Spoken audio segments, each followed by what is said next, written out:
Welcome to Stuff You Should Know, a production of iHeartRadio.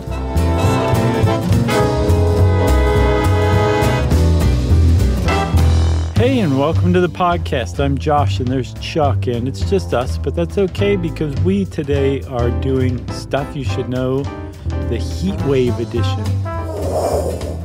That's the heat wave sound effect. Have you been singing that song all day? I've been trying so hard not to, and it's not working. How about you? Oh, man.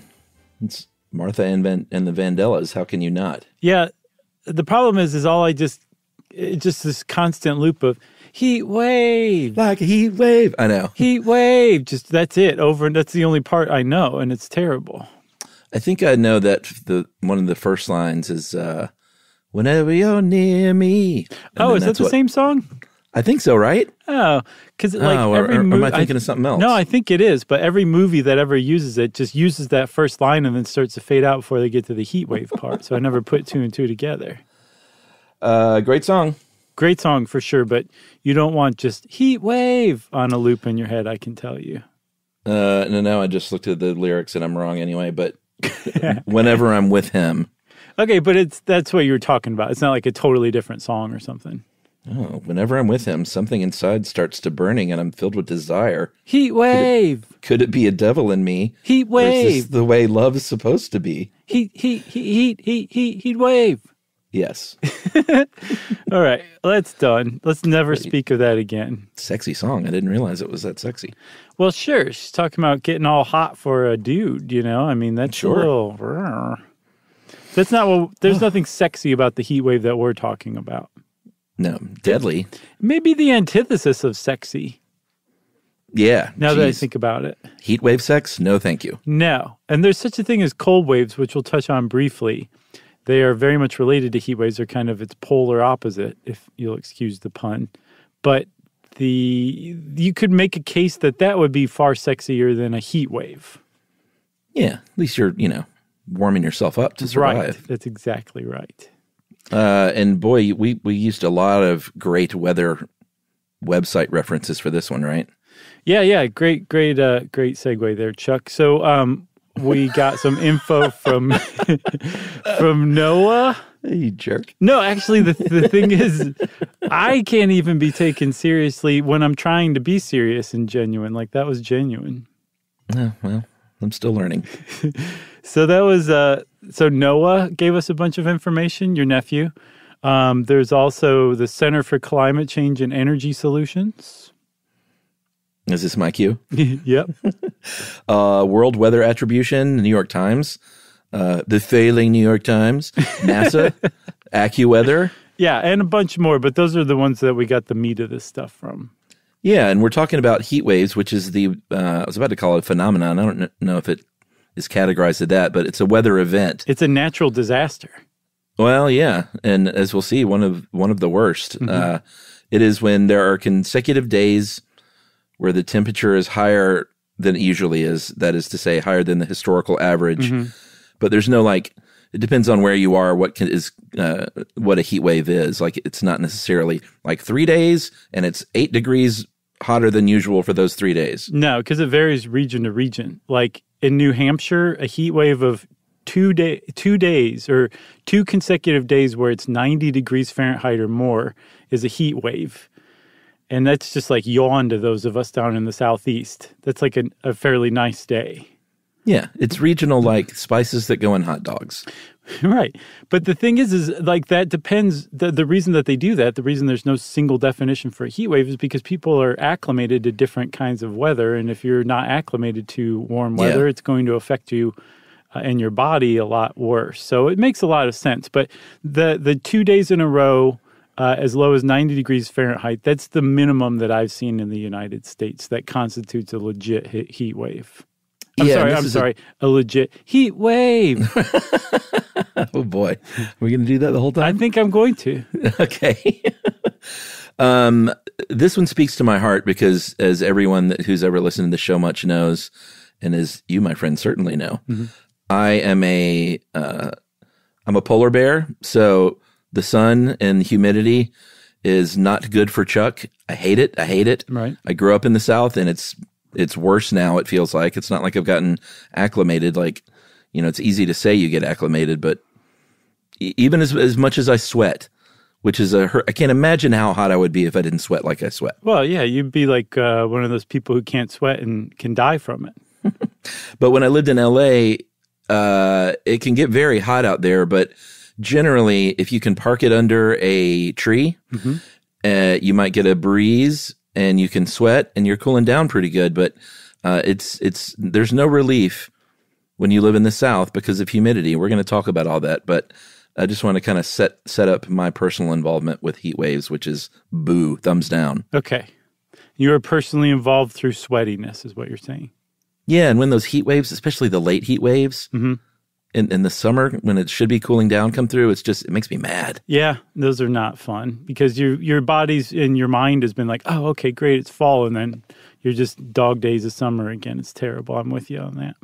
But how do these things come about to begin with? Why is it hot for a week straight, way hotter than it normally is, and why doesn't it just cool down every night? Well, first we should say, because I don't want to lose anybody this early on, if they're like 2 days in a row of 90-degree weather, why are you guys even talking about this? The reason we are talking about this is because, like we said, Chuck, NOAA classifies heat waves as a disaster, and a lot of really terrible stuff can happen during a heat wave, even of just a few days. Like it's an invisible, silent, deadly natural disaster that we're only beginning to awaken to. Silent but deadly. So, as you're saying, how do heat waves work? You're kind of setting me up for that one, right? Well, yeah, but I thought you were going to hit him with the big stat, which is heat waves kill more people than all other natural disasters combined. Or I think you saw somewhere else, all but hurricanes. But point being, they kill a lot of people, like way more than you think. Yeah, and even if they don't necessarily kill more people, at least in the United States, so that was just the statistic I saw, than all other natural disasters combined. That at the very least, it kills more people per year than all other natural disasters. It's the deadliest kind of natural disaster. Right. The thing is it doesn't happen all at once, like say a flood that takes a bunch of people's lives in a very acute area, right? Concentrated area. It happens slowly over the course of days in a very large region, and people just kind of die, and it's not immediately apparent like, oh, I found you in floodwater, you drowned in a flood. It's right. I found you dead on your sofa, in your apartment, and maybe you had a heart attack or something like that. It's not. That's why I was saying we're just beginning to awaken to it, because it's not an obvious natural disaster, but it is most decidedly a natural disaster. Yeah, that's a good point. Like, it's not quite as grabby in the news. I mean, they certainly report on it, but it's not. And the news is well, I don't want to talk about the news. Let's talk about heat waves. Heat waves. That's right. So the whole thing about a heat wave is that it's basically a warm mass of hot air that's a high pressure system. So let me just restate that less confusingly. It's a high pressure system that's made up of very stagnant, still, warm air that kind of finds its way over a region and doesn't move for a little while. And things get really oppressive during that period. Yeah, and these high pressure systems are just part of the normal weather patterns, and they generally kind of circulate clockwise and kind of move on through. The jet stream takes care of that, thankfully, that west to east air current that pushes all the weather around, always shoving the weather around. Yeah, in the northern hemisphere at least. Yeah, well, come on. Is there any other hemisphere? Sorry, Not Australia. To be America-centric or anything. No, not at all. But in the northern hemisphere, the jet stream hits us about at the belt between Canada's shirt and America's jeans. And like I said, it usually pushes stuff around and it'll get hot and then it'll push that hot stuff out. But during the summertime, the jet stream slows down. They have found that overall, and we're going to talk, quite a bit about climate change. Overall, it's slowing down, period, some. But in the summertime, it definitely slows down from its 250 mile per hour or so peak, And that's going to obviously keep that hot weather there a little longer. Yeah, even under normal conditions, let alone climate change conditions. Right. So when all those factors are kind of falling into place, where the jet stream is feeling a little logy and not moving too quickly, and there's a big mass of hot air that kind of moves up as a high pressure front and just settles in over a region, you've got everything you need for that mass of hot air to just stay put and continue heating up, which is the big problem, because a high pressure weather system forces air downward, and it's hot air too. Normally, you have hot air at the surface, or air that warms up at the surface, and it moves upward. It floats upward, and it's replaced by cool air that comes in, and you got breezes. Well, one of the things that's a hallmark of a high-pressure system is there ain't no breezes, because it's just sitting there pushing the air downward toward the surface of the Earth, which prevents that air from rising, so there's no cool air to come in, so there's no breeze, but also because that air is just sitting there at the surface, it's just getting warmer and warmer and warmer. And the surface air temperature is what we're concerned with, because it's the temperature of the air at about 2 meters above the Earth's surface, above the ground. So it's about 6.5 feet, which is where a lot of us are trying to take a breath in this really hot air. Well, a lot of you taller people. Sure. But even still, if you stood on your tippy toes, it would affect you a lot too. Well, the other thing that happens too, because that air isn't rising, that means it's not going to rain. Mm-hmm. And rain obviously can be a way to cool things down. So it sort of acts as this, it's sort of like a feedback loop, basically, where the hotter it gets, the hotter it's going to get. Mm-hmm. Yeah, and even the other thing about a high-pressure front is it pushes like air away from it, outward from the edges of it. So there's no fronts coming in to like kind of relieve it. So the stronger they get, the more all of these factors contribute, and then, like you said, creates this positive feedback cycle. And basically, you're just totally at the mercy of the jet stream to move this thing away eventually, and it can take some time. And so that's what a heat wave is. It's when one of these, like all of these factors kind of come together, and this mass of hot air settles in over a region and just keeps getting hotter and hotter. And in the daytime, that's the money time as far as people are concerned with heat waves, because the sun's out, it's really, really hot, the temperatures are really high, and it's pretty bad. No one's going to argue that the daytime during a heat wave stinks. But it's the nighttime that's the more insidious part. That's the real problem with a heat wave, right? Yeah, I mean, even if it gets really hot, but it's not a heat wave, the Earth helps itself out by cooling down at night. Mm-hmm. Your body, like everything, cools down at night. Yeah, it's a great chance to just kind of, kick off your shoes and like relax and recharge. Yeah, like humans, the human body needs it. Animals' bodies need it. Mm-hmm. The Earth itself needs it. The buildings and the concrete and the asphalt and the steel and the glass, it all depends on cooling down some at night. Mm-hmm. So it can be like, well, I'm going to get hot again tomorrow, but at least I cooled down tonight. Right. And, kind of relaxed and, like you said, repaired my energy. But when a heat wave comes, it's not cooling down at night. So, I mean, just imagine yourself. If you never get a chance to cool down at night and you stay hot, then that sun comes up the next day, it's going to be twice as bad. Yeah, because you're starting from a higher set point at the beginning, and that's one of the hallmarks of a heat wave is it's hot even before the sun comes up. Which is not pleasant, and it's certainly not good sleeping weather. Those are the worst, man. Like, especially here in the South, when you go outside, like you go to let your dog out at 11 o'clock at night, and it's like 87 degrees or something. And you just start sweating immediately before the sun's even up. It's just brutal. Yeah, it's pretty bad. All right, well, let's take a break. Okay. I need to go, I don't know, soak in a bathtub or something. Are you sweating now? I'm getting a little hot down here. And we'll talk about the dreaded humidity right after this.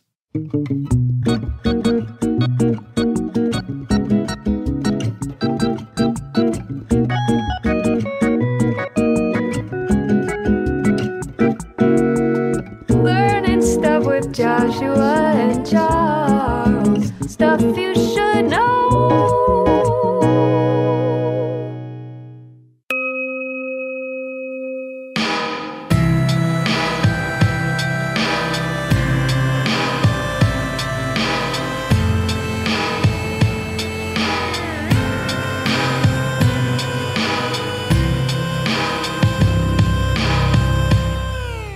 Okay, Chuck, lay it on them, that very famous phrase that actually holds true.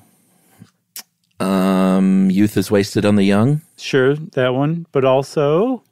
Early bird gets the worm. And... Never say Candyman into a mirror. Well, certainly not 3 times in a row. It's not the heat, it's the humidity. There's the one I was looking for. Right.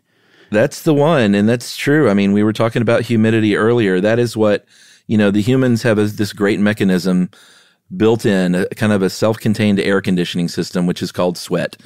And if the air is fairly dry outside, and like I mentioned, getting under that shade tree in Los Angeles, you can sweat, and that water's going to evaporate off of you, and a cool breeze will come through, and it actually feels good. And that is how you regulate and cool down. When the humidity happens, it's hard to near impossible for that sweat to really cool you down. You'll still be sweating, but it won't have that same effect. Right. Yeah, it's just there's no place for that sweat to go. It doesn't just move into the air because there's already so much water vapor into the air. So the higher the humidity is, the worse off it is for you.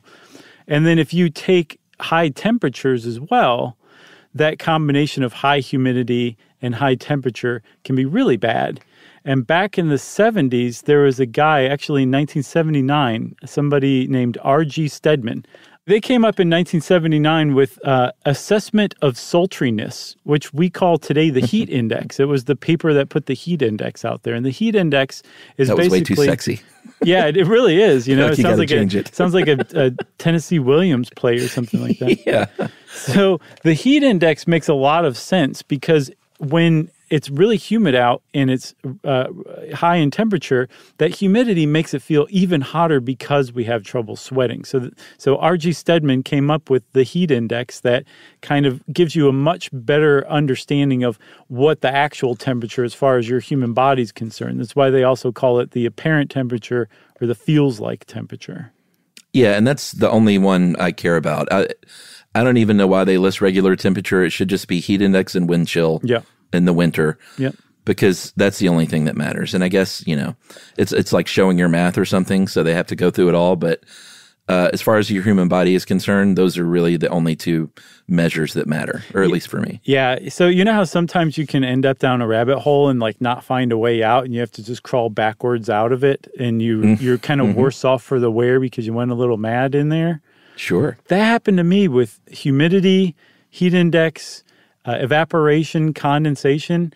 I'm like researching it? Yeah.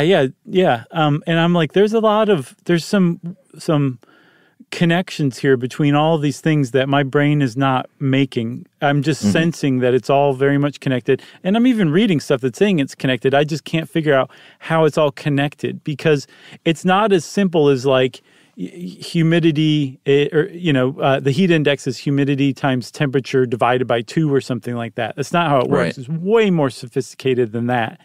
And it takes into account a lot of different stuff so that if you actually put a lower temperature in with higher humidity, it'll bring the temperature down.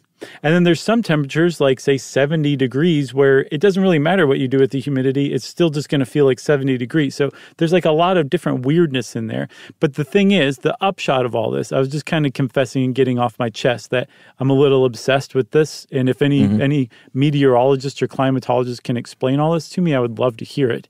But as far as heat waves are concerned, if you have high temperatures and high humidity, some really astounding stuff happens when you put those together as far as the heat index is concerned. Yeah, and just not to harp on my personal sweating issues. We've talked about it a lot over the years, but it's the embarrassing thing for me is not that I sweat a lot because that's why I never had like acne growing up because I'm just constantly sweating everything through. Right. I've got like the cleanest pores in the world. And it, helps cool me down, but it's when it's like 76 degrees and super humid and other people are like, or even in the 60s or 50s and they're like, it's really cool. Why are you sweating? I'm like, because it's humid. I don't care if it's 40 degrees. If it's super humid, I might break a sweat. Yeah. It gets through. If you're sweating at 40 degrees, that's some sweatiness for sure. Maybe not 40. 50? We could do some tests. All right, let's do some science. I'm going to get a we lab have to set coat. up a humidity lab or something. Okay. But I still get to get a lab coat, right? Oh, sure. Of the color of my choosing? I'll let you select from 3 colors of my choosing. What are they? Cinnamon, powder blue, and orange. Okay, great. Okay, any one of those then. That's my take. Banana yellow was going to be in there, but you missed the boat. At least you didn't make me dress up in a banana costume.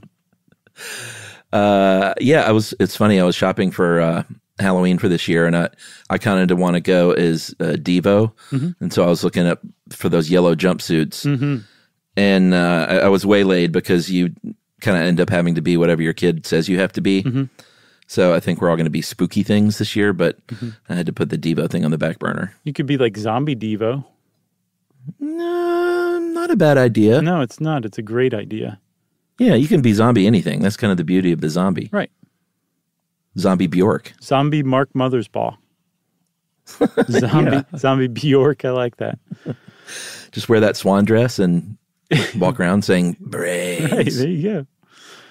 I was trying to think of how Bjork would say brains, but my head couldn't put it together. That was perfect. So you mentioned insidious effects, and we're going to talk about those because very wide-reaching. It's not just people get hot and people die. It affects kind of everything on the planet. And it's easy to kind of think of heat stroke and dehydration and something like that during the day, like you said, because that's when you count on it and that's when you might take precautions. Which, by the way, go listen to our desert survival episode for that kind of stuff. Oh, yeah. Good tips there. But at night, like you said, that's when it's really bad because the human body really depends on that rest and that reset and that cool down. And if you stay hot, your body, and especially if you have like high blood pressure or like heart issues, it's working overtime at night when it should be cooling down. Absolutely. Because I think your like lowest body temperature of the 24-hour cycle is during sleep. So if you're not hitting that cool down cycle, then everything's just doing a lot of extra work. Yeah, and in particular, your heart is. And when your heart is working hard and then it has to work hard again the next day, it's like that set point doesn't ever, or the set point starts higher the next day. So after a few days of this, especially if you have a bum ticker to begin with, it can be quite dangerous for you. And so people like the elderly, children, like very young children, they're usually the first casualties of a heat wave. But there are a lot of other people who are susceptible too, especially people who don't have easy access to air conditioning, people who are of low income, who very sadly might even have air conditioning but don't have power right then or don't have the money to run their air conditioner, the homeless, people who work outside and sorry, I got to work no matter what to keep food on the table, whether there's a heat wave or not, they can be in big trouble as well. But then so can any of us, especially when that heat index starts to jump. Like when you have like 100-degree temperatures with like 55% humidity, you put those together, it's suddenly 124 out. That's not good for anybody, you know? No, and I mentioned earlier that it's like people and animals and buildings and everything. The infrastructure takes, it takes a hit. Like railroad tracks can literally warp and buckle. Yeah, they won't run trains during a heat wave a lot of times for that reason because they could derail. Yeah, concrete and asphalt, any kind of metal and glass on a building. Buildings can, like their shape can briefly change and expand and contract, or I guess expand and not contract for a little while. That's nuts. All due to this heat wave. And, we talked a little bit about the urban heat island effect at some point. But this is why you go to New York City in a heat wave and it's one of the hottest places on the planet, it feels like. Yeah, because it actually is way hotter than other places because of all those building materials, number one, that are excellent absorbers of heat, all that blacktop and asphalt and all that steel. but also, Chuck, like the distinct lack of vegetation, like trees and stuff that actually help cool the air. Like it's not just shade that they do. Like they actually like release water vapor into the air and actually cool the nearby air. So the more trees you have, the lower the urban heat island effect. But that's just not like a huge trait of the average city. Like somebody actually wrote a book called A Tree Grows in Brooklyn. That's how significant the idea of a tree in Brooklyn was. You know what I'm saying? That's funny. Energy takes a big wallop too, for the obvious reason and more. The obvious one being that, everyone's cranking those air conditioners, everyone's refrigerators and freezers are working overtime. Industrial refrigeration is working overtime. And you combine that with the fact that transmission capacity is reduced during these high temperatures. It's going to strain the electrical grid even more. It's just nothing is running with any kind of efficiency. And if you want to really have some people die quickly, you have an energy power outage during a heat wave because of these overstressed systems. And that's when all of a sudden, like nobody has refrigeration or air conditioning, and it can get brutal pretty quickly. Yeah, because I mean, if you think about it, you've got incredible demand on the system, and then the system itself can't really it can't get rid of its waste heat like it needs to, just like a human body does. So yeah, if the system blacks out or even browns out, that's not the time to do it, but that's when it's most likely to happen. And then on the opposite side of the same coin, Chuck, are those cold waves I was talking about. And that was what happened in Texas this past winter. Yeah. It was a high pressure front, but instead of a mass of like super hot air, it was a mass of super cold air, and it just settled in and stayed there and froze Texas. And Texas's infrastructure suffered. I think we talked about it on the electrical grid episode. And it was the same thing. They just couldn't keep up with the demand, and the weather itself was taxing the system too. And it's the same thing in a heat wave. It's just for the opposite reasons, but the same outcome. Right. And if you're thinking, hey, look at the bright side, warmer winters mean we're not going to be using as much energy in the wintertime to heat our homes. So it all balances out. That's not true. They've done a lot of studies, and they're pretty much coming to the conclusion that the heat is tipping that scale too far in the other direction. And even if we are saving a little bit of energy or even a great deal of energy in the wintertime due to warmer temperatures, it's not going to balance it out. Right. Water is another big one too, Chuck, which makes a lot of sense. Like people drink more water, they need more water. They might take cool baths to cool down, but not just humans. Livestock need more water during this time. Power plants need more water to stay cool. Crops need more water. Everything needs more water. But the problem is during a heat wave, when you need water the most, that's when it's like the least available, because it becomes pretty scarce, because drought and heat waves they work really well together. They kind of go hand in hand, actually, in a lot of cases.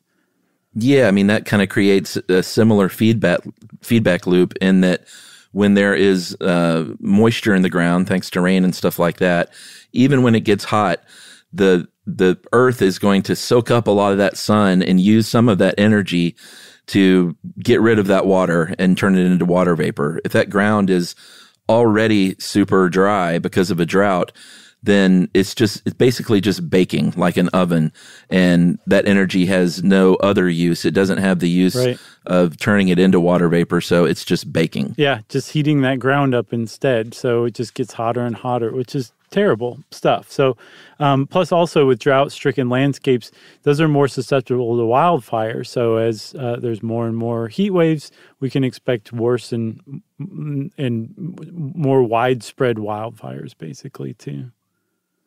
We talked about animals. Yeah. It's not animals. I think a lot of people forget about animals in situations like this. I think people think more about animals when it gets super, super cold and like really bad cold fronts come in. But they're susceptible to the heat too. And it's not just, our little, domesticated pets that we love. And unfortunately, some of the street animals like really suffer. But livestock, if you're on a farm, those cows and chickens don't like that kind of heat either. Sometimes it can affect their mortality rates. It can affect things way downstream because they might be they don't want to have that heat wave sex either. That's true. So they might be reproducing less, which is going to have a downstream effect. And then, all the crops are going to be affected too. Yeah, especially the ones that cops want to come snatch. That what? Cops want to come and snatch my crops. What is that? You don't remember that as a Cypress Hill lyric, a very famous one. Oh, yeah. Okay, I remember now. Boy, we mentioned Cypress Hill a lot on the show. Yeah.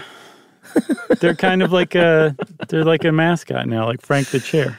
I knew that sounded familiar. Cops come and try to snatch my crops. There it is. And then that has to be followed, of course, by Heat Wave. Right. Boy, somebody should sample that on a hip hop tune. That'd be great. What? Heat Wave. Yeah, I bet it has been.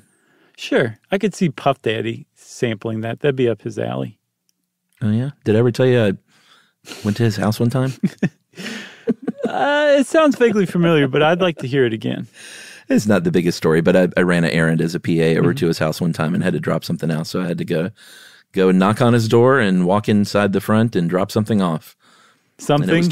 Was something in air quotes? No, it was something for the job. It wasn't any big deal, but it was like clothes or something. But it was just very shiny and white. Everything was shiny and white. I can imagine, which is, it's a way to go, I guess. But I don't. Yeah, it's a look. It's too much. It's too much. I don't know. I mean, this is a long time ago. He may not be into that now, but white couches and big white marble floors. I mean, I like white couches and I do like white stuff, but it's also like gotta have lots of color. Like the white stuff is just a backdrop for your color. That's my opinion.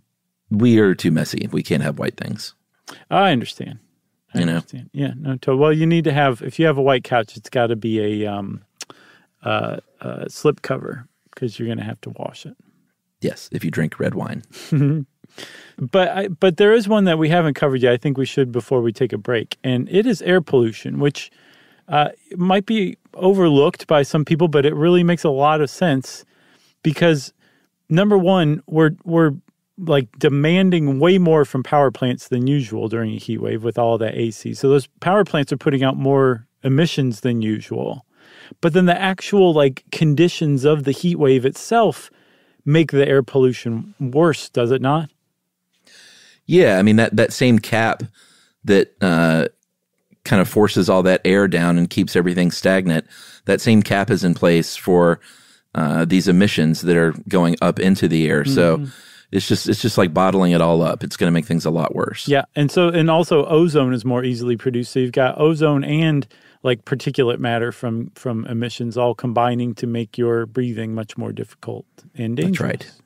So let's take a break, man, and then we'll talk about some couple of famous heat waves and what the future holds. How about that? Let's do it.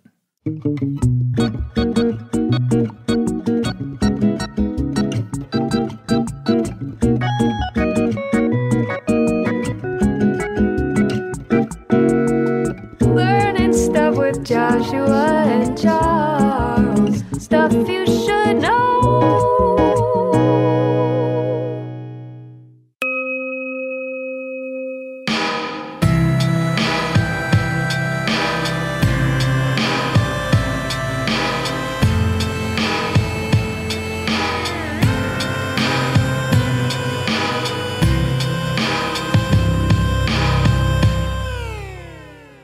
All right. So if you were alive on the earth this summer, you might remember in June. You almost said it. You almost started with it, and you didn't. You've really come a long way, Chuck.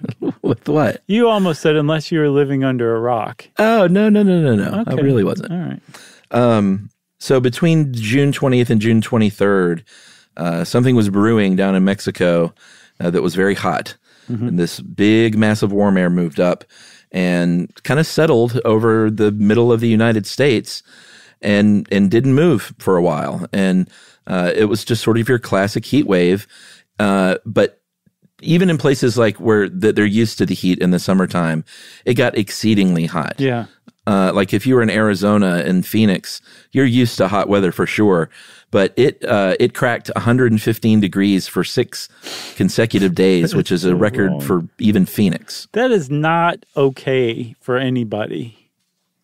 No. But so it's bad enough for Phoenix, but still, I'm sure the people of Phoenix are like, yeah, it's kind of hot, but come on, we could handle worse. It was places where it's not normally hot at all that really took the brunt of that heat wave. And as a matter of fact, the heat wave is generally called or referred to as the Pacific Northwest heat wave because that's where it really stunk the worst. Yeah, I can't believe Portland, Oregon got up to 112 degrees. That is bananas. Yeah, and we should say, when you're talking about air temperatures and you are seeing the temperature on the news or whatever, that measurement was taken in the shade. That's not the sunshine temperature. That's that the temperature is in the shade. Okay, so wrap your head around that one, bucko. Yeah, so 112 in Portland, 104 in Seattle, which broke a record. Mm-hmm. It was bananas, and that kind of, like, a lot of people in that part of the country. I don't really know percentages, but there are people who don't have HVAC units. Mm-hmm. They count on opening their windows and stuff like that. There are still places in the United States, believe it or not, that don't have HVAC and that use ceiling fans and stuff and windows. They just don't need it. That does the trick. Yeah, for sure. There was another town, too, that we have to mention, Chuck, Lytton, British Columbia, which is north, a couple hundred miles north of Seattle. They hit 116 and set a new record, not just for themselves, but for Canada as a whole. And then the town burned down from a wildfire right afterward. Very sad. So, like, it was a really big deal. And one of the things that I think the Pacific Northwest heat wave in June, and I think there were multiple ones around that region not just in the Pacific Northwest, but in like the Midwest states in particular this year. But what I think the heat waves in the U.S. this year kind of woke people up to is like these things are like really deadly. They looked at excess deaths, which they kind of take the background number of deaths, the deaths you'd expect, and then see how many more occurred on a particular day or over a particular period or during a heat wave. And they've concluded thus far that in Washington state alone, 600 people died from that heat wave over the course of a few days. Yeah, like thousands of people total, right, all over that region. Yeah, and that's a little bit of a squishy number because and we'll talk a little bit about this, like people who study this kind of stuff. They're doing the best they can. They can't necessarily say like every single one of those deaths was because of the heat wave, but it is a really good measure. And if you're just looking at sort of round numbers, it's not the kind of thing that you can dismiss. Yeah, and plus, if history is any kind of guide, that those numbers will probably be revised upward in the next year or so, I would guess. Yeah, and it's not just the United States. There was a heat wave in Europe in 2003 mm-hmm. that was the warmest summer on record since the 1540s. Yeah, and I was like, how do they know that? I don't know. So I looked. There's a bunch of different ways they can kind of parchment suss out. Yep, parchment is the answer. They take boreholes is basically one of the best ways I saw, where when it's hot on this Earth's surface, that temperature radiates downward through the Earth.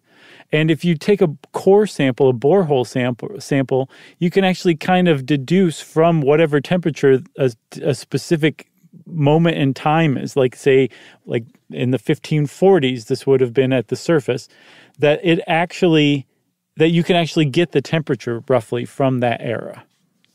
I think we talked about that before. That sounds really familiar. Okay. Well, it sounded new to me. I had no idea, but I think that's pretty interesting. Because there was nobody in 1540 saying, oh, it was 80 degrees Celsius. It was super hot, which I think that's like really, really hot if I'm not mistaken. But nobody was recording temperature like that. Some people did record the weather, but it was just like a smattering of observations and nothing scientific because this is pre-scientific. So they have to use even more scientific stuff today to kind of deduce what it was before. Right. You might see like it was very hot the day we burned this person at the stake. Right. And we made it even hotter. Glancing reference. But yeah, I mean, Milan, Paris, London, all these places broke record temperatures. Temperatures? No, I think I say that like a lazy Southerner. Temperatures? Temperature? Because of hookworm. You say it like temperature. Yeah. But in the couple of years after, they calculated that about 30,000 people died all over Europe. And then later on, they said that could have been as high as 70,000 people. Yeah, dude. When they studied it years after that. 70,000 people died from a 2-week heat wave in Europe in 2003. And this may be what we're looking at going forward. Yeah, so we talked about, you were saying like that there's people who like are trying to figure out how much this is increasing, how much of it has to do with climate change. It's a new branch of science called attribution studies, and it's pretty much in league with climatology. I get the impression that it's made up of climatologists. And it's a brand new type of science, and it's really hard to do. But they're starting, from an article I read, the data set post climate change, basically this 1.2 degrees Celsius that has risen since we started keeping records in 1880, I believe. That's like the benchmark year. That it's starting to happen, like weird stuff is starting to happen in more and more frequency, that this data set is growing. And then they have since the 1880s to compare it against.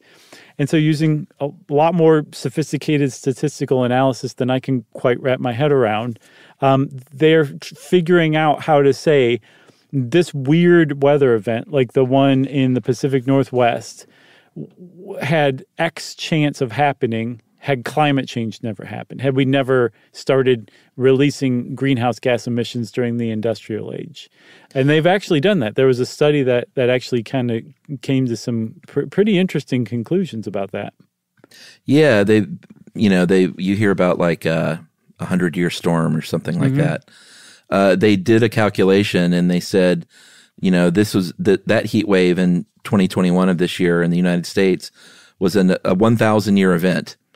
And that's factoring in like the current climate that we are already in. Yeah, like if we froze if our climate did not get any hotter or change in any way than it did now, from now on, that it would have been a 1,000-year event like now, basically. Right. And then they can further extrapolate and say, this was pre-end of the 19th century, I guess? Yeah, 1880. That's that benchmark date when everyone around the world started to keep like pretty accurate weather records from that point on. They said that would have been about a 150,000-year event back then. Yeah. And in the future, it might become like a 5 or 10-year event. Yeah, by the 2050s maybe. Yeah, because I think that it's like 30 or 40 years from now. Mm-hmm. The overall global temperature, there it is again, is going to rise another 2 degrees Celsius? No, 2 degrees Celsius total since 1880. Oh, okay. Yeah, I guess that would be catastrophic. Yeah, yeah. It's not looking good anyway. I don't know what but would happen. I think we should do an episode explaining temperature rise and like what effects it's going to have and all that. Sure.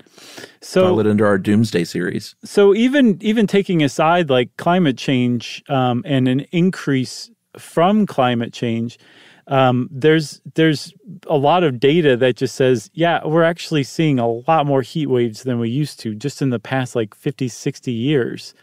And just taking data starting in 1960, I think the National Weather Service did a study that basically said, if looking at 50 cities in the United States, 46 of them have seen a statistically significant increase in heat waves since the 1960s. So much so that like during the 1960s, they could expect about 2 heat waves per year, these 50 cities in the United States. Now they're averaging about 6 per year. And the season for heat waves in these cities is on average 47 days longer than it was in 1960. So there's definitely a big upward trend in heat waves. It's becoming this new normal for us. Yeah, and it's really all about data. The more data you have, because there are still freak weather events that they don't want to just throw everything in there and say it's all caused by the rising climates all over the world. But the more time goes on, like the more this data set is enriched and the wheat is separated from the chaff just sort of naturally, the more data you get. And those statistical anomalies will be revealed. Yes. As such. Yeah, which I think it behooves us to say, like, if any good attribution climatologist is going to tell you, like, that heat wave in the Pacific Northwest could have just been statistical bad luck. It may have had nothing to do with climate change. It could have just been, like, that was the one we drew, because 1,000-year event means you have a 1 in 1,000 chance on any given year of that. It could happen next year again. It statistically is unlikely, but it's possible just from statistics that it was just bad luck that it happened. But what you were saying is actually totally accurate, that the more, unfortunately, weird freak weather events go on, the bigger the data set they're going to have to compare to climate change times and see what is actually trending upward. And it looks like they're probably right about heat waves. Yeah, and people should feel good knowing that they're really trying to get good, accurate data. It's not, they don't want to just be doomsday people and say, they want to really get good, accurate numbers in there. So if you're a person who thinks climate change is bogus or it's not human caused or whatever, or they're just trying to scare you and, they're going to throw everything in there that happens and say it's because of this. They're not doing that. They're really, really working super, super hard to get a super accurate record and picture of what things are like now and what they're like moving forward. Yes. You're not being hoodwinked. I think people who are still saying that are basically like standing in a burning house being like, the house isn't on fire. It's fine. Yeah. So what can we do to stop this stuff? Or, you can't stop it. What can we do to help ourselves out in the meantime? No, eventually we probably will be able to control the weather, which sounds like Bond villain-esque, but we'll probably be able to control it to our benefit and the benefit of the planet. I'm guessing in the next 100 years, possibly. But until then, we can do absolutely nothing about this except kind of try to mitigate the effects of it. One of the things that's starting to happen, our local governments are starting to get a little more hip to the idea that they need plans in place. So when a heat wave comes along, because they're actually pretty easy to forecast by many days out. So you can give people a lot of warning. And then if the government has this plan in place, they can open up cooling centers. So you got a convention center that's not being used. Well, that now is a cooling center where you're running lots of AC for residents who don't have AC to come cool off. You can start re-roofing buildings in your city with green roofs, or even cool roofs, which is basically a roof that's not black. And that's all it takes to cool that roof by 50 degrees sometimes on a sunny day. There's just a lot of stuff where if you just stop and look at the infrastructure and even the color of the infrastructure we use in cities, just changing it to lighter colors would have an enormous effect on the urban heat island effect. Oh, yeah. Plant more trees. Yep. I love those green roofs. They're good looking anyway. Sure. They look like hobbit houses, a hobbit skyscraper, no less. Making the electrical grid more efficient because, again, if you've got a heat wave and that thing breaks down, it's just exacerbating the problem. So those are all things we can do to help out a little bit. Yeah, and we'll probably figure it out more as it goes on, but it's a pretty good start. And the other thing that you can do is you can actually, if you watch your local news and the weather person says there's a heat advisory today, that means that it could be dangerous to be outside. They're not just whistling Dixie there. Nope. I had a borderline heat stroke this summer. First time in my life. What? I was playing golf. I was able to play the historic Eastlake Golf Club near where I live, and it was brutally hot. Mm-hmm. It is a walking only course, so it's not like you're riding around a golf cart. And golf courses aren't there are trees on the edges, but you're out in that sun. Yes, if you're hitting them straight, you know what I mean. And I started feeling funny. I got a little dizzy a couple of times, and I'm at the age now where I'm smart enough to where I was like, I got to do something here, dude. It's this isn't right. I don't feel right. I've been hot all my life, and I don't feel right. So they called, it was sort of embarrassing, but they called a golf cart out, and I went back to the clubhouse for 3 holes and cooled down. Oh, yeah? And then went back out. I missed those 3 holes, but I rejoined my buddies and finished out the back 9. So you had the lowest score of all then. Yeah, exactly. It was, but I'm glad that I was smart enough. I was like, well, this is a little embarrassing, but I've got to take care of myself. Oh, yeah. Not dying of heat stroke is much better than, playing on to not be embarrassed. I mean, come on. Because what's really embarrassing is dropping dead on the golf course. It is. And then it would, think about how it would affect me, Chuck. I would have to explain it to all of our listeners. Oh, man. It took me a long time to cool down. I went in the icy coldest clubhouse I've ever been in, and was just pounding water. And it took me 15 minutes to feel normal, and then I took a cold shower upstairs. In the clubhouse? In the clubhouse. Wow. That and place bought a new shirt in the clubhouse. Nice. And then came back out, and I was like, I felt normal again. But it took a half hour. There's your answer. That's why it's an all walking course, because they want to move those replacement shirts. So Yeah. unsuspecting that thing was so heat stroke expensive victims. too. I was so mad. Yeah, I'll bet. Wow. Well, I'm glad you made it, buddy. And you did the right thing. And I hope everybody learns a lesson from you. It doesn't matter if it's embarrassing. We're talking about your life and your health here. You just go cool off, or you stop playing, or you just don't. Got to do it. Like, you got to look out for yourself, everybody. Yeah. And it's just dumb golf. Yeah. Who cares? Okay. You got anything more on heat waves? Nope. Well, if you want to know some more stuff about saving your tuchus from heat stroke and stuff, again, go listen to our desert survival episode. And since I said that, it's time for listener mail. I'm going to call this Merchant's House Museum. This is from the embalming episode. Hey guys, been listening since you started when I was in high school. You've been a real comfort for more than 10 years. Wow. And you've kept me company, distracted me, and made me laugh. I'm emailing you because Josh mentioned the Merchant's House Museum in the embalming episode. I work at the Merchant's House, and it was so cool to hear you guys mention the museum. Neat. I'm impressed Josh even remembered Seabury Treadwell's name. It's a great small museum in the Greenwich Village, East Village area that most New Yorkers and tourists don't even know about. I wanted to see if you could plug the MHM a bit, because for the last 10 years it's been fighting a real estate developer who wants to do construction on the site next to the house. It's very Scooby-Doo-esque. I know. It would endanger the 189-year-old building and force it to close temporarily, if not permanently. Our small staff are always looking for more visitors, volunteers, and donors interested in saving the landmark. And thank you for mentioning the Merchant's House Museum. And this is from Lizzie Endeck, she, her. And Lizzie and everyone else out there doing the work at the Merchant's House Museum, thank you. And if you go to New York City, go visit the Merchant's House Museum. Oh, yeah. If you can't go, maybe go online and make a donation. Yeah, nicely done, Chuck. Thanks again for writing in, Lizzie. That was good stuff. I'm glad you did. And who could ever forget Seabury Treadwell's name? Come on. Great name. Well, if you want to get in touch with us like Lizzie did and help you fight off a real estate developer who wants to ruin your museum or historical location, we want to hear from you. You can send us an email to stuffpodcast@iheartradio.com. Stuff You Should Know is a production of iHeartRadio. For more podcasts from iHeartRadio, visit the iHeartRadio app, Apple Podcasts, or wherever you listen to your favorite shows.